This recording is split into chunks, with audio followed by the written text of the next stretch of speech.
Buenas tardes, nuestros nombres son Amanda Baldión, Jocelyn Granada y María José Pazmiño. Vamos a hacer un debate acerca del libro de la dominación masculina de Pierre Bourdieu, relacionándonos con los libros de La mutilación corporal de Alonso y La representación de la violencia de María Ruiz. Como bien sabemos, el libro de la dominación masculina de Pierre Bourdieu tiene varios subtítulos. Uno de ellos el primero que vamos a tratar es de la imagen aumentada. Entonces, aquí nos hablaba sobre la visión falonarcisista que existía en ese entonces y que en la actualidad también existe en varias comunidades más marcadas que en otras comunidades. Entonces, aquí nos habla sobre el hombre como el centro de la comunidad o del medio social. Según decía en el libro de la mutilación de Alonso, se realizan esta clase de prácticas violentas como un medio, como una estrategia para el orden social o para la obediencia de las personas hacia el Estado. Entonces, se vendría a decir que en una imagen aumentada que el hombre es el centro de esto gracias a varios acontecimientos que existieron en tiempos pasados en los que se dominó a la mujer en una manera muy violenta, por decir de alguna manera, y obligándola así a criarse de una manera sumisa frente a la imagen del hombre, podría decir. Bueno, además esta imagen aumentada que existe es a través o gracias a las estructuras que se han ido construyendo históricamente, pero si en la actualidad no se ha dado un cambio drástico de esta situación, es porque se quiere mantener todavía la jerarquía de los sexos, como se dice en el libro de María Ruido, puesto que estamos tan acostumbrados a tener esta organización que nos cuesta asumir que también puede ser probable que la mujer sea la superior y el hombre sea inferior, pero en esta sociedad están acostumbrados a esta jerarquía de mantener el orden que siempre ha sido establecido. Entonces creo que por esa razón no se ha podido cambiar o no se ha podido definir de otra manera la dominación. Es lo que hablaba también en el segundo punto, que es la construcción social de los cuerpos, que asociaba principalmente el movimiento hacia arriba con lo masculino, es decir, que asocia a la erección del hombre como una especie de simbolismo de poder sobre la mujer, que vendría a ser la dominante. Entonces, ponemos un ejemplo que hay aquí en la sociedad hasta la actualidad y que se reproduce bastante, son los símbolos de femenino y masculino. El femenino es un circulito con una flecha hacia arriba, que claramente muestra lo que dice aquí, que es el movimiento hacia arriba, está asociado a lo masculino, es decir, a la dominación o al poder sobre la mujer de parte del hombre. Ajá. Además, volviendo a tomar el libro de María Ruido, ella también nos menciona que al hombre se le considera, o sea, el centro del mundo, o sea, falocentrista, y que la mujer, nosotras somos el reverso del órgano masculino, que somos la sombra del hombre, y, o sea, que somos básicamente su reflejo. Entonces, de esta manera se puede decir que las mujeres siempre hemos sido como la segunda parte de alguna acción, que siempre el mérito, siempre los logros se le dan a un hombre y que la mujer simplemente ha sido la persona que le ayuda o la persona que ha estado al lado del hombre mientras realizaba esta acción, pero nunca se ha tomado en cuenta o nunca se ha dicho de manera clara que la mujer ha sido la que ha realizado una acción que ha generado cambio en la sociedad. Sí, en cambio aquí, igual en el mismo punto de la construcción social, menciona, voy a citar textualmente, que dice: el acto sexual en sí mismo está pensado en función del principio de la primacía de la masculinidad, debido a que la vagina está pensada como vacío, pero también como inversión del falo. Es decir, que a nosotros como mujeres nos tienen en un estigma, por tomar esta palabra, de algo donde pueda estar el hombre, o sea, como una especie de vasija, podría decirse, porque aquí también decía que tienen dos papeles principalmente, que es el hombre de producción y la mujer de reproducción. Entonces quiere decir que la mujer siempre va a estar vacía, por decirlo de alguna manera, sin el espermatozoide que deposita el hombre en la relación sexual. Entonces, a lo que se dedica la mujer es netamente criar, supuestamente criar y hacer que se desarrolle el hijo del hombre dentro de ella. Entonces, no cumple ningún otro papel más que una especie de, ¿cómo se diría? Una especie de envase donde se desarrolla el producto que nos deposita el hombre. Entonces, a esto hace referencia lo que es el Pierre Bourdieu, a las relaciones respectivas que tienen dentro de la relación sexual, que es producción y reproducción. Pierre Bourdieu en su libro cita a Virginia Woolf, quien ella dice: ellos tienen el buen papel. Esto quiere decir que los hombres dentro de la construcción social son los que son visibles ante las mujeres. Un ejemplo que también nos daba, quiere decir, por ejemplo, en una obra de teatro, los hombres siempre van a tener el papel principal y las mujeres siempre vamos a estar atrás de los hombres, o sea, siempre vamos a tener un papel secundario. Esto también quería decir que las mujeres vamos a callar cuando los hombres hablan, y la construcción social, de acuerdo a Bourdieu, nos quiere decir que nosotras es como que estamos ya naturalizadas a ser dominadas por el hombre, que es el dominante. Bueno, y esta forma de pensar se podría decir que se mantiene porque han sido respaldadas por instituciones, como es la religión, o sea, la iglesia, la escuela, las instituciones políticas, sobre todo el tema de la religión, porque como bien sabemos, se podría decir que se ha tomado esta referencia desde el momento en que se dice que la mujer, o sea, citando la Biblia, que la mujer es básicamente necesitaba de una parte del hombre para ser mujer, necesitaba de la costilla del hombre, sino que no se le ha formado como ella misma, como al hombre, porque al hombre se le formó completamente y ella necesitaba de una parte del hombre para ser. Bueno, entonces se puede decir que desde ahí también se han venido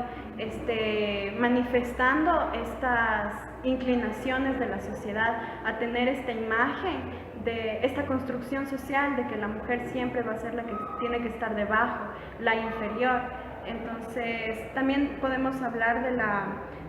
la violencia que nos cita igual María Ruido, que ella menciona que la violencia no es solo destructiva sino también constructiva, porque su origen está en nuestros mismos cuerpos. Entonces, si nosotros tenemos esta construcción desde años o siglos pasados, históricamente formados, para nosotros va a ser muy complicado cambiar o mantener nuevos conceptos o realizar una nueva construcción social, que creo que sí en nuestra sociedad se ha tratado de hacer a partir de los movimientos feministas, pero todavía no se ha llegado a una equivalencia o una igualdad entre la población femenina y la población masculina. Sí, porque, o sea, en los movimientos feministas se puede notar que el número es bastante reducido en cuanto a marchas o a protestas, y lo que toma en la sociedad, o sea, toma en un papel de, ¿cómo decir?, de desorden, de desobediencia, más no escuchan los argumentos que todas estas mujeres feministas tienen frente a los derechos que nos conciernen a cada una. Entonces, un ejemplo cotidiano que, bueno, ya hemos topado en clases bastante, es en la que, por ejemplo, si trabajan los dos, la mujer y el hombre trabajan los dos, y ambos llegan de una larga jornada de trabajo, de cansancio, de hacer diferentes actividades, llegan a descansar en la casa, pero el único que descansa en ese momento es el hombre. O sea, se sienta a esperar a que la comida esté lista, la cual la realiza la mujer. Entonces es como que no hay esa equivalencia de deberes, de tareas o de derechos que la mujer, o sea, la mujer también tiene derecho a descansar, pero no puede porque tiene como su responsabilidad inmersa en ella el cocinar para la familia. Según lo que dice Joss, Bourdieu decía que el dominado no es consciente de ser dominado. En este caso, en el ejemplo del esposo y la esposa al llegar al hogar, es como que ya es una relación normal el que la mujer llegue del trabajo a atender al marido. Esto quiere decir que nosotros ya estamos naturalizadas a realizar el trabajo de las mujeres. Ya, como dijo Amanda, esto viene desde hace mucho tiempo atrás, es decir, que para nosotros lo vemos algo normal. Entonces es como que, como dijo Bourdieu, al no ser conscientes, nosotras las mujeres mismas llegamos a ser cómplices de la dominación en este sentido. Sí, bueno, además que debemos tomar en cuenta, y creo que es uno de los puntos más importantes, que la construcción social siempre se ha dado a partir de la base biológica o anatómica. El mismo hecho de que las mujeres no tengamos pene y los hombres sí, que los hombres, bueno, que se diga que las mujeres tenemos básicamente un pene invertido. Entonces, ¿cómo se diría? Lo biológico, lo anatómico es como un punto clave para mantener, bueno, para que se haya dado esta construcción social que tenemos tan arraigada. Sí, por eso también mencionaba en el libro de Bourdieu, mencionaba sobre una especie de división sexual, que decía que el orden social ratifica la dominación de los hombres sobre las mujeres, dividiendo de alguna manera en secciones de, por ejemplo, en el trabajo, en la parte del trabajo en donde es el jefe, entonces es el hombre, y su secretaria, la que le ayuda, la que está al pendiente de todo, entonces normalmente es una mujer, porque ver a un hombre de secretario no es común, la verdad yo nunca he visto. Entonces a esto se refiere como el orden social, que todo esto ratifica la dominación masculina en la sociedad y de cómo nos ha dado desde un inicio inconscientemente papeles para cada género, es decir, incluso en la casa existen secciones, por ejemplo, la sala es para el hombre y la cocina es para la mujer. En tal caso, en otro contexto o en otro tema sería la economía, de que el hombre trae el dinero a la casa y la mujer es la que se encarga de hacer alcanzar para darle de comer a los hijos, o para ella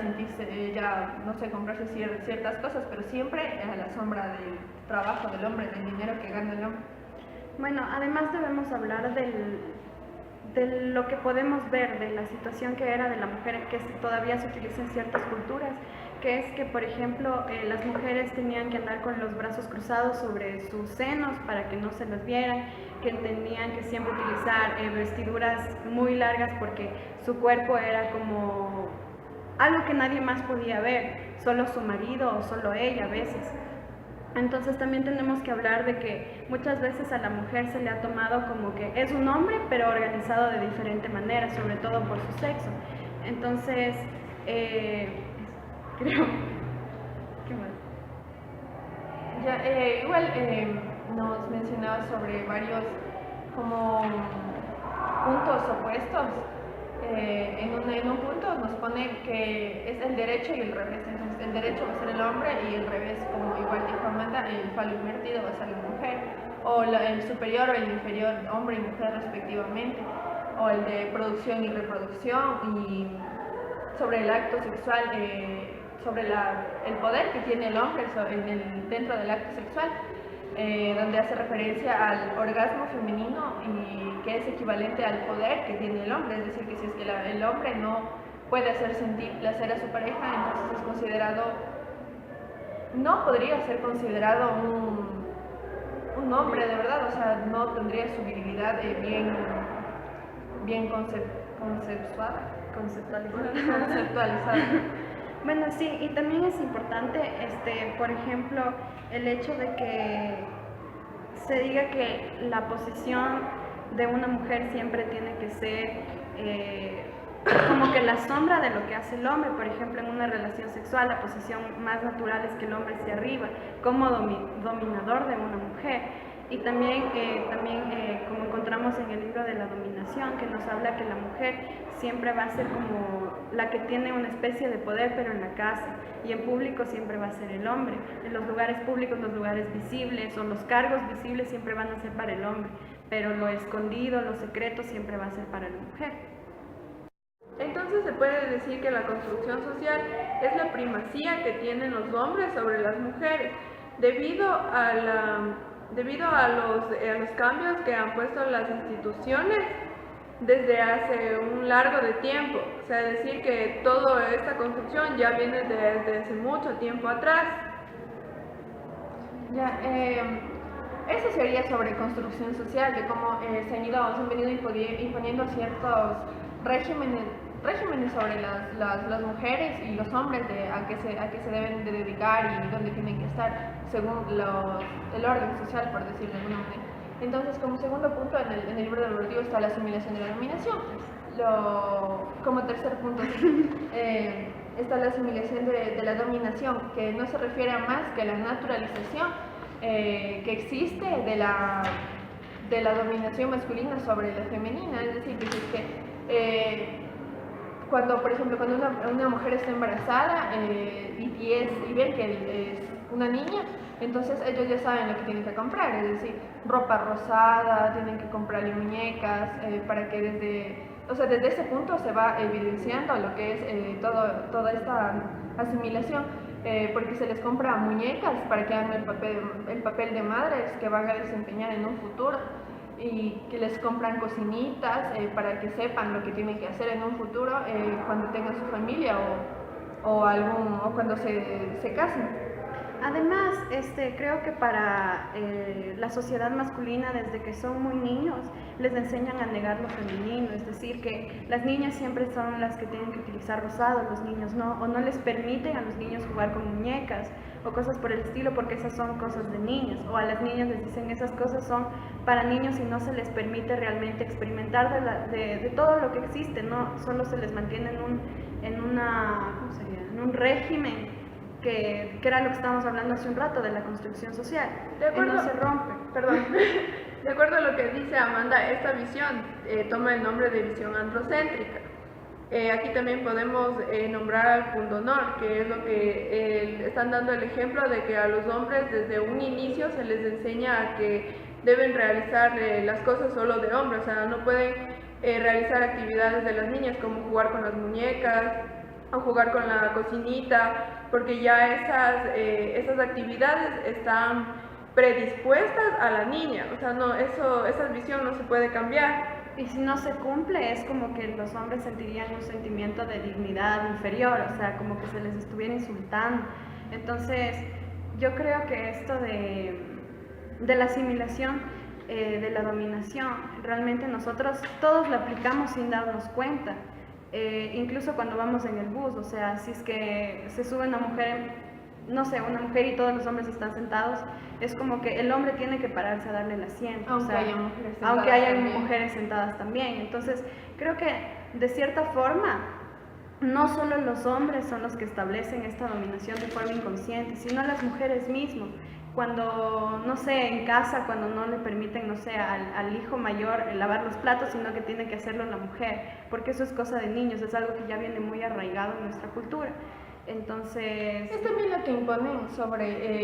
inconscientemente, creo yo, que cuando un niño llora, o cuando se queja o alguna cosa así, y le dicen que ya parece niñita o que no sea niñita, o que eres delicada como una niñita, entonces desde el inicio se les impone verse superiores sobre las mujeres, es decir, ven a las niñas como alguien a quien tienen que cuidar, a quien tienen que proteger, porque prácticamente les están dando el mensaje de que por el simple hecho de ser niña es vulnerable ante cosas que el varón no es.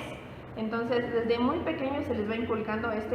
por decir, orden social, como mencionábamos antes, y esta asimilación de la dominación de una mujer, que ya sabe el papel que va a cumplir, y mientras va creciendo, que tiene que ponerse vestidos, que tiene que ponerse faldas, sentarse con las piernas cruzadas. Entonces, todas esas cosas se van reproduciendo con el pasar de los años, y dependiendo de la edad,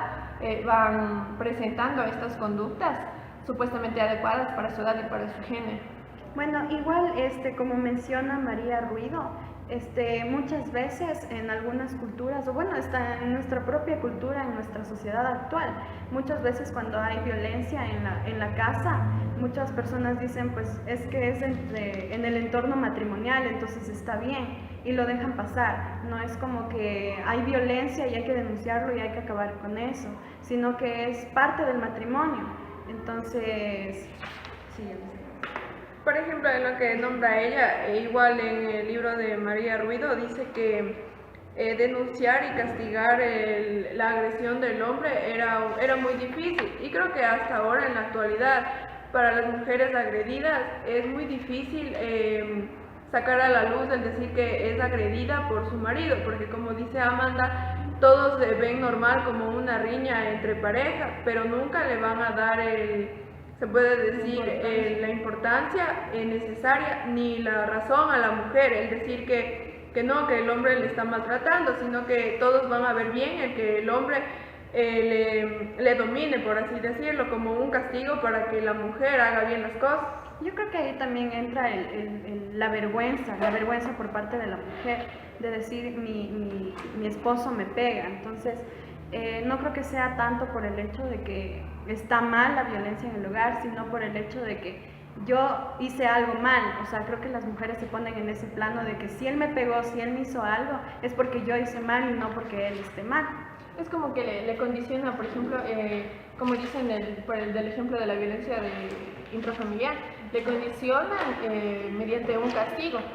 como mencionaba Alonso en el libro de la mutilación. Entonces, aquí Alonso menciona que la mutilación es un acto que se realiza para obligar al resto de personas, o sea, para que vean al resto de personas lo que les va a pasar si es que no son obedientes o son sumisos. Entonces, a todo esto desde un inicio, desde los tiempos en los que se realizaba este tipo de actos, han sido, también los hombres han sido condicionados a regirse a la regla y a la norma. Entonces, en las mujeres es mucho más notable de que, tú me mencionabas algo sobre que la mujer no se rebela contra el marido por miedo a que le castigue o que le pegue, porque antes era bien natural. Ya, como decía yo también en el libro de Alonso, como dice, la mutilación, o sea, es capaz de infundir temor. Eso quiere decir que con el castigo del marido, la mujer ya tiene temor de volver a realizar esa acción que para él estuvo mal. Entonces, para que ella toma ese castigo como para no volver a realizar ese acto. Y aquí también nos mencionaba Bourdieu sobre un término que es confinamiento simbólico, que es lo que mencionaba hace un momento sobre la actitud y la vestimenta que tiene que llevar la mujer. Entonces, citando textualmente, dice que es asegurado por la vestimenta femenina, que tiende a ocultar el cuerpo, que se consideraba propiedad del hombre y que no puede verlo nadie más que su marido, y condiciona los movimientos y limita las actividades. Entonces, una vez que la mujer adopte estas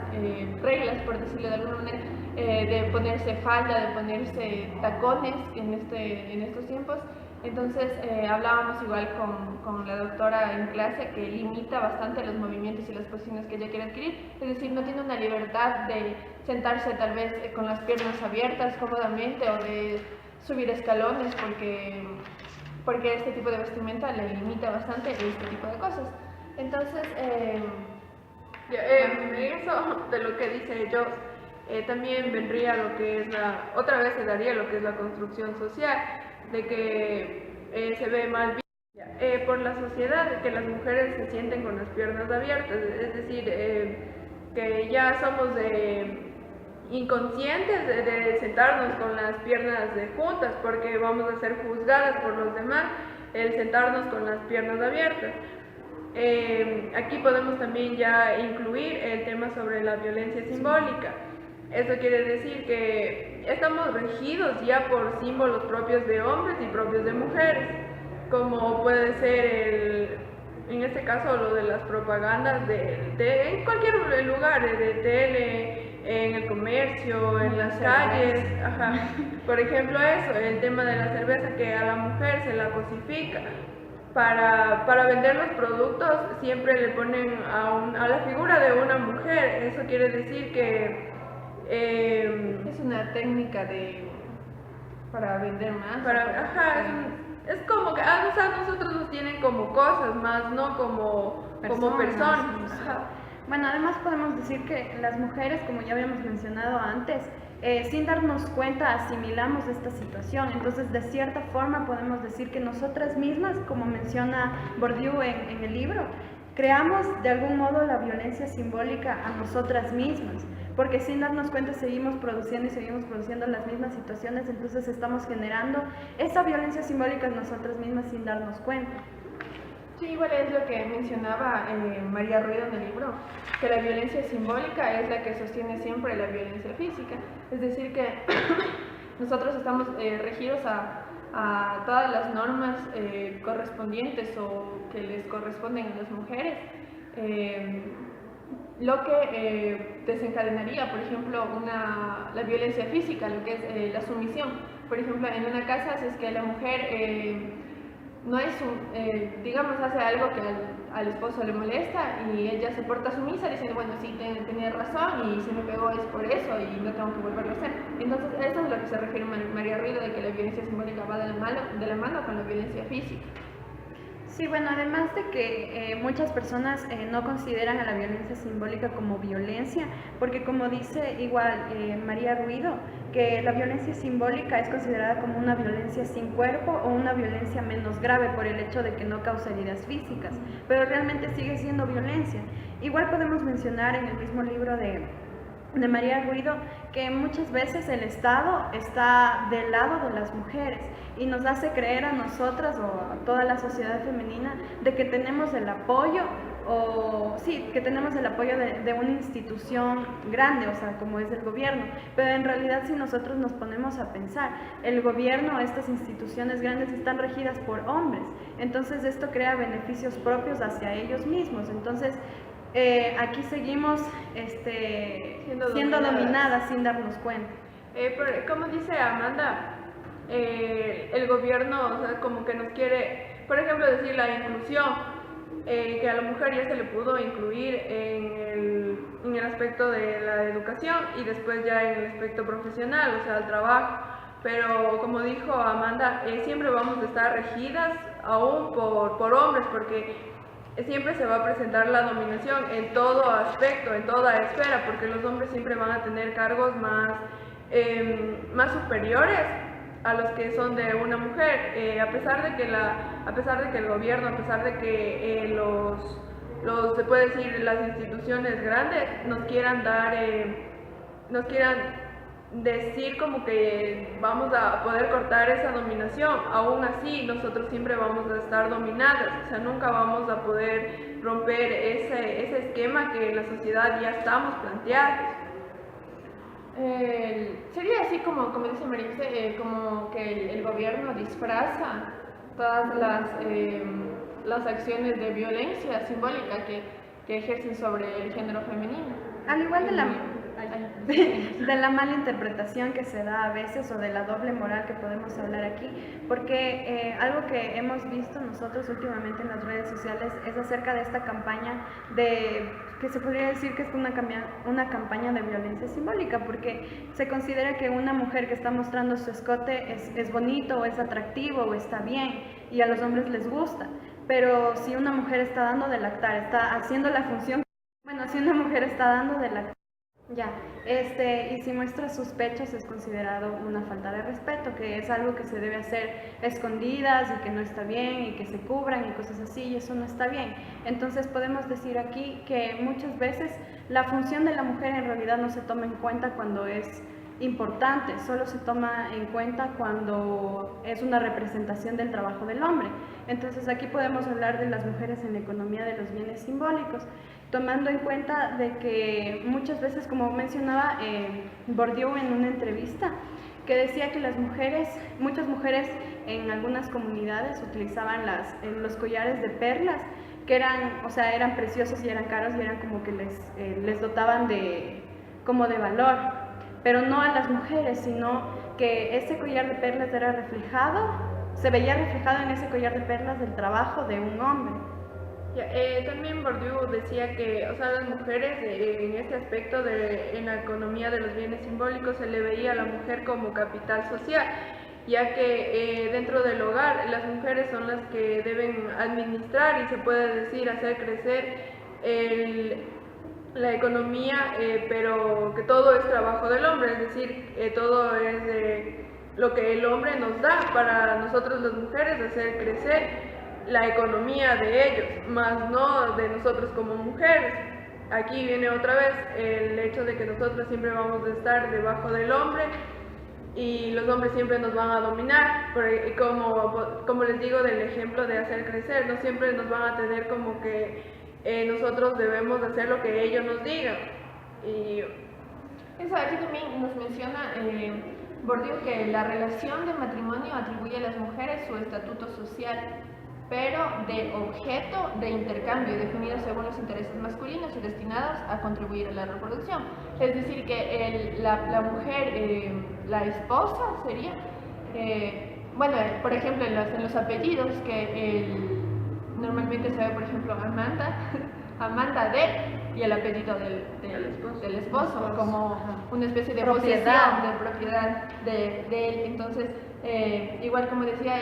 si la mujer está bien vestida, entonces es gracias al esposo que gana mucho dinero. Si la casa está bien mantenida, es gracias al dinero que gana el esposo, pero no se menciona el importante papel, que en este caso no es nada inferior al que realiza el hombre, que es el trabajo de una ama de casa, que bueno, es mucho más sacrificado que el del hombre en todos los aspectos, porque es 24 horas y sin sueldo y sin las comodidades o ¿cómo es? Lo que les dan, por ejemplo, sin seguro, sin décimos, sin sobresueldo y ese tipo de cosas. Entonces aquí menciona a la mujer como un instrumento simbólico del poder, del poder o de la propiedad que tiene el hombre sobre ella. Es como si fuera algo que el hombre utiliza para hacer un cambio o para generar alguna acción en la sociedad. Ajá, o sea, no es algo que la mujer haya hecho sola, sino que ha sido instrumento del hombre para lograr alguna situación. Y cuando una mujer no tiene esposo y trabaja, ajá, es mal vista, es como solterona o como... Ajá, o sea, ¿a quién le pega más estar soltera a los 40? ¿A un hombre o a una mujer? No. Siempre es a la mujer. Entonces, sí, bueno, pero también podemos decir, o sea, que toda esta situación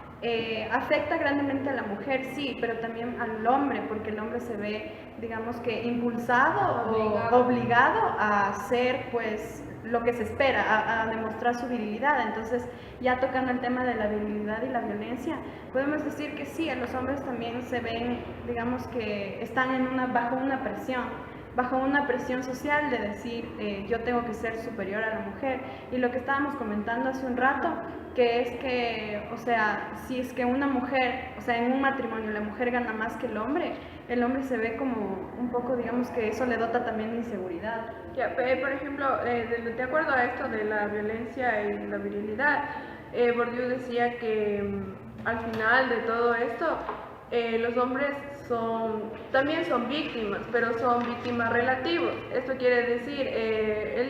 Bourdieu citaba a Marx, diciendo que el dominante está dominado por su dominación. Y decía que el hombre está marcado desde pequeñito que tiene su derecho de virilidad, o sea, decir el papel de hombre, de macho, que no llore. Entonces esto quiere decir que el hombre, como estamos diciendo, siempre va a tener esa carga de ser de cumplir con su virilidad, ya que si hace algo mal es feminizado. Ajá. Entonces decía que ellos también son víctimas porque el mantener esa visión de hombre, esa visión de macho viril, es una carga muy pesada para ellos como hombres. Igual en la sociedad muchas veces, por ejemplo, igual como lo cita María Ruido, si es que existe algún tipo de violencia en el hogar, si la mujer denuncia esto, se toma el caso inmediatamente o se le da más importancia, o se le ve como que se le ve mal al hombre por esta situación. Pero si se denuncia a una mujer porque ha agredido al esposo, se le ve al hombre como que no te pudiste defender, o sea, como que se le minimiza. Entonces... O sea, en la sociedad también estamos acostumbrados a escuchar entre hombres mismos que le dicen ay la nena, o por ejemplo decirle ay que es una mujercita o algo así. Es como que ellos ven esa palabra como para tratarle de disminuirle entre hombres mismos, como un insulto. Ven la palabra mujer decirse de un hombre a otro hombre. Es lo que les crían de chiquitos, lo que comentaba hace un momento, que les crían con un pensamiento que se rige a miedo a lo femenino, como menciona aquí justo en Virilidad y Violencia, que es si es que no te comportas como un varón, entonces vas a parecer una mujer. Entonces todo el tiempo se está viendo a la mujer como algo inferior, como algo débil, malo, algo malo. Ajá. Igual, bueno, yo le hago una especie de comparación entre el libro de mutilación de Alonso, donde existía una autoridad que castigaba a las personas de esta manera, mutilándolas, como nos dan el ejemplo de el hombre y el rey, de Juan, que lo ve como algo inferior, y las instituciones siempre van a hacer algo equivalente a lo masculino, y por el contrario, lo sometido, lo que es castigado, siempre va a ser equivalente a lo femenino. Entonces, de esto nos habla el libro. Y bueno, otro ejemplo también de la mutilación, que aquí nos mencionaba que era una práctica que obligaba a la obediencia de la comunidad en sí. Es lo que pasó con el caso de los hermanos Restrepo aquí en Ecuador, en que, bueno, ellos anónimamente, o como mencionaba, que como que pasaban la información por debajo de la puerta, por rumores, ellos decían que les había pasado eso, o sea, que les habían torturado, les habían matado, les desaparecieron, debido a que ellos empezaron a hacer cosas en contra del Estado, y el Estado se pronunció de esta manera, a manera de, o sea, como mostrando el poder que ellos tienen de seguir ejerciendo, de seguir reproduciendo la dominación, creando miedo. Creando miedo para que justamente no se repita en otras personas. Igual decía en el libro de mutilación de Alonso, como dijo John, en el caso de los hermanos Restrepo, que todo lo pasaban por debajo, él decía que las penas pretendían tanto retribuir o purgar la inquietud y el pecado del delincuente. Esto quiere decir que se le veía bien el que le castiguen como para perdonar el pecado que ellos cometieron, como para ocultar que la violencia es violencia, sino como un castigo para que no lo vuelvan a hacer. Como justicia. Como justicia, exacto. Bueno, ya más o menos centrándonos en la conclusión de este apartado, de este subtema, resulta que frente a la violencia, frente a la dominación masculina, existe también, se ejerce también la violencia hacia el hombre, como ya mencionamos antes, de que lo rigen a cumplir su papel como hombre, como por ejemplo el simple hecho de tener enamorada. Entonces eso ya te da ciertos papeles, como es cargarle la mochila porque está pesada y bueno, ya no puede, darle la mano, darle el asiento, darle la chompa cuando ella no tiene chompa. Entonces todos estos actos por caballeros para demostrar que son caballeros, pero en realidad es una disminución a lo que hace, exacto, a lo que es un hombre.